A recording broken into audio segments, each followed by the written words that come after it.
Assalamualaikum, saya Edi Suparno, anggota DPR RI Komisi 12, sekarang diberikan amanat sebagai Wakil Ketua MPR RI dari fraksi Partai Amanat Nasional, Dapil Jabar 3, Kota Bogor dan Kabupaten Cianjur.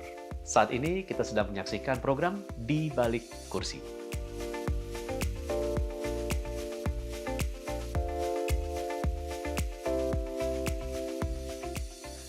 Dari dulu saya punya ketertarikan di bidang politik, tetapi memang belum pernah punya saluran untuk menyalurkannya. Tetapi di tahun 2001 saya bertemu dengan Bapak Amin Rais, kemudian saya tertarik untuk mengikuti langkah dan jejak beliau sehingga akhirnya saya bergabung dengan Partai Amanat Nasional tahun 2001. Nah, ini adalah langkah pertama kali saya untuk menjadi politisi, menjadi anggota dari partai politik di tahun 2001. Ada beberapa peran yang mendasar. Kalau di DPR itu, karena saya pernah sebagai pimpinan Komisi 7 DPR RI tahun 2019-2024, saya melihat bahwa peran di DPR kita sangat teknis, mengurusi berbagai isu-isu yang menyangkut kemitraan kita.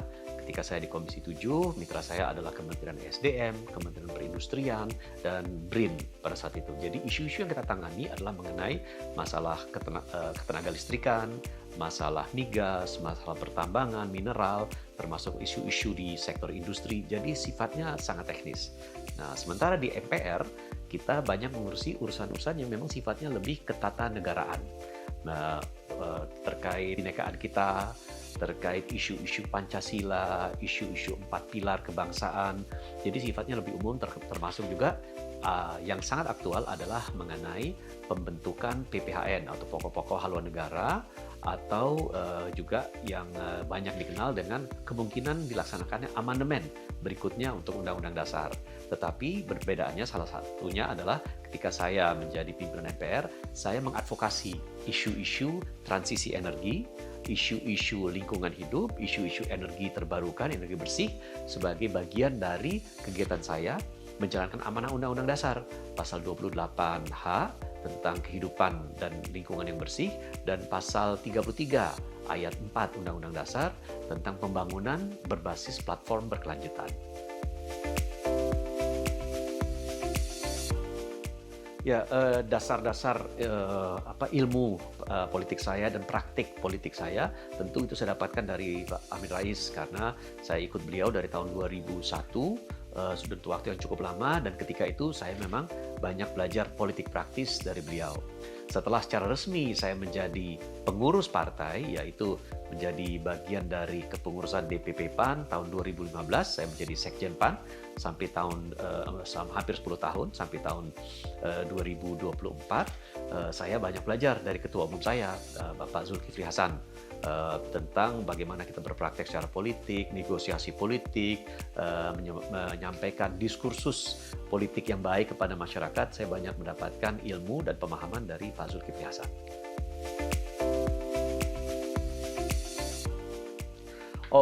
Memang di Dapil itu kita melihat masyarakat banyak membutuhkan bantuan dukungan karena dukungan dari pemerintah daerah saja tidak cukup.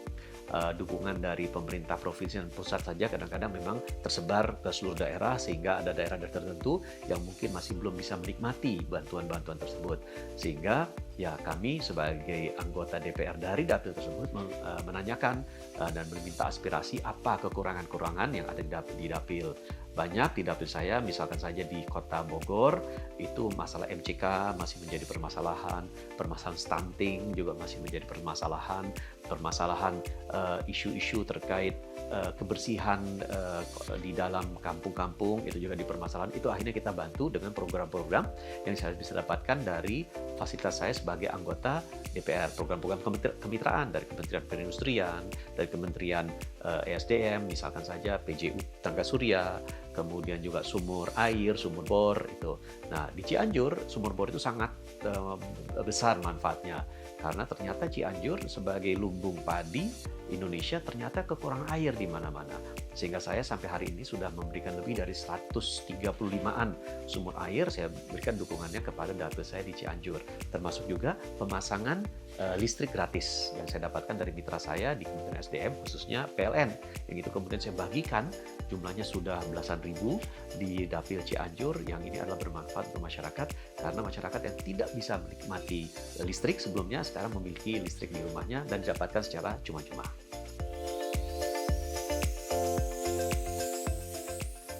Yang paling penting adalah sekarang kita melakukan transisi energi. Transisi energi dari energi yang kita gunakan sekarang, energi fosil yang sumbernya dari batu bara, dari diesel, dan lain-lain. Kita gunakan energi yang lebih bersih, energi terbarukan, yang jumlahnya itu melimpah ruah di Indonesia. Mulai dari energi surya, energi angin, energi air, energi panas bumi, dan lain-lain. Itu prioritas saya yang utama, supaya apa? Supaya kita bisa mengurangi ketergantungan kita dari impor energi yang kita lakukan sekarang secara terus-menerus, yang adalah energi fosil. Di mana kemudian kita memanfaatkan sumber-sumber energi terbarukan di dalam negeri yang jumlah banyak, sehingga impor nggak perlu, dan kita bisa menggunakan energi yang bersih, hijau, dan ramah lingkungan.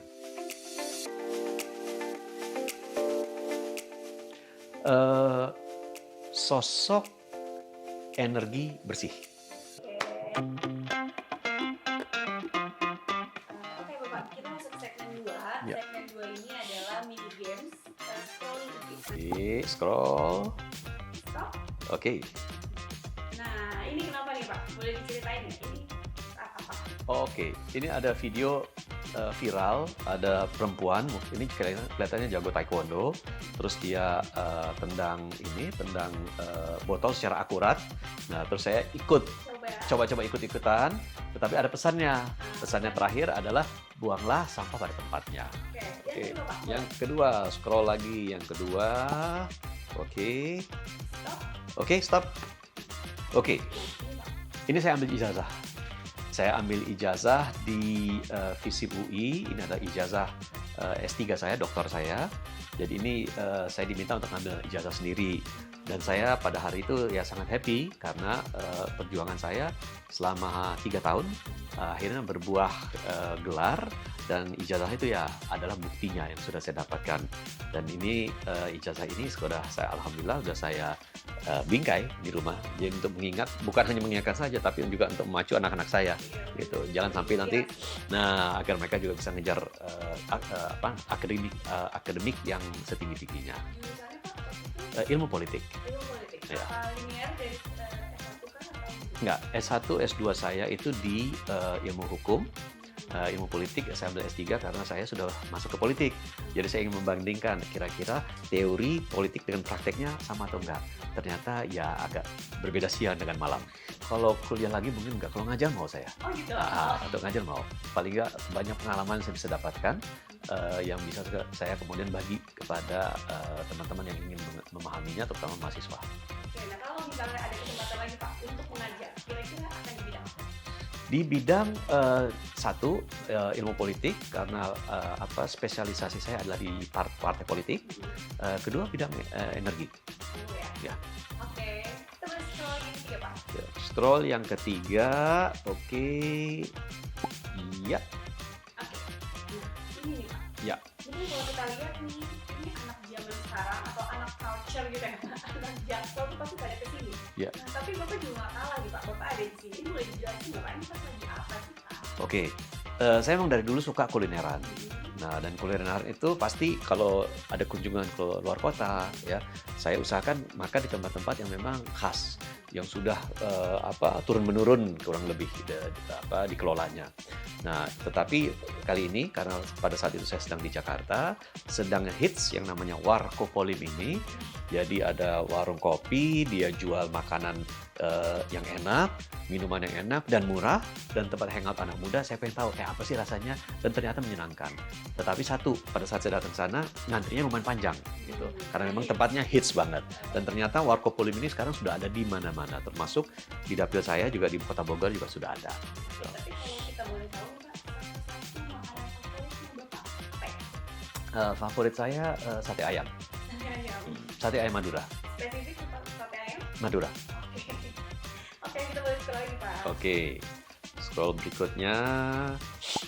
Oke. Ini Oke, baik. Ini apa Pak? Olahraga, Oke. salah satu, hobi saya olahraganya adalah sepeda. Road bike, saya usahakan kalau bisa seminggu 3 kali sepedahan, gitu. Tapi, akhir-akhir ini mungkin nggak bisa, jadi weekend itu. Jadi weekend saya bisa kalau bisa memanfaatkan itu untuk naik sepeda, weekend saya pakai Sabtu Minggu pagi. Jadi setelah subuh langsung jalan. Karena kan pasti naik sepeda, ujung-ujungnya kan ngopi sarapan gitu kan. Balik ke kuliner. Nah, ya itu balikan kuliner. Jadi cari bubur yang enak, cari mie yang enak, cari roti bakar yang enak di mana. Gitu. Tapi yang penting ada olahraganya. Sejauh ini berapa kilometer kira-kira Bapak? Sejauh-jauhnya saya pernah tempuh itu 55 kilometer ya, 50 kilometer, tapi waktu itu memang maunya lebih lama, lebih panjang lagi, lebih jauh lagi, tetapi karena medannya terlalu berat, naik turun, jadi kita nggak paksakan, 55 kilometer udah selesai. Kalau per minggu, mungkin hari Sabtu atau Minggu, mungkin saya antara 35 sampai 40 kilometer. Kalau di daerah Cianjur, ya memang kalau kita puncak ya, ke atas tuh puncak Cipanas, itu treknya. Nah, tetapi kalau di Bogor, dalam kota, terutama di daerah Kebun Raya Bogor, itu kalau di Jakarta ya dalam kota cukup banyak treknya. Apalagi kalau hari Sabtu Minggu itu kan sepedanya banyak.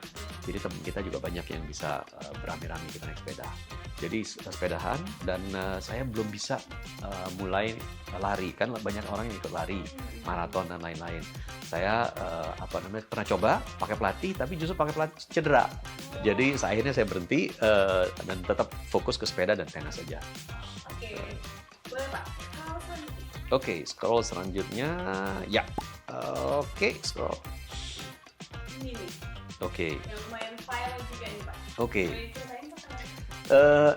Kita alumni FHUI itu kompak. Nah, dan di antara alumni FHUI ada juga sesama anggota DPR RI dari fraksi PDI Perjuangan, yaitu Once Mekel. Nah, di sini kita ketemu Once, terus ngobrol-ngobrol-ngobrol. Nah, di samping itu juga ada teman juga yang juga anggota, bukan alumni, tapi bukan anggota, tapi penyanyi juga. Namanya Mas Kadri. Jadi kita bertiga ngobrol-ngobrol-ngobrol. Nah, terus saya pengen tanya, gimana sih caranya untuk nyanyi? Kira-kira harus punya bakat atau bisa belajar? Nah, akhirnya mereka bilang bisa belajar, tapi rata-rata kan mereka udah punya bakat, udah lama banget nyanyinya. Nah, sementara saya kan hobinya makan, hobinya kulineran, ya nyanyi nanti dulu deh, belakangan aja. Betul. Oke, yang terakhir boleh Pak. Oke, yang terakhir. Oke, ya, Dah. oke, Ini juga viral banget ini Pak. ya. Paling ceritain kenapa Pak? Kalau ada kegiatan anak muda yang menginspirasi saya, yaitu anak muda yang peduli lingkungan. Kebetulan isu lingkungan itu juga saya advokasi sebagai pimpinan MPR dan saya bawa kemana-mana, isu udara bersih, isu sampah, dan lain-lain.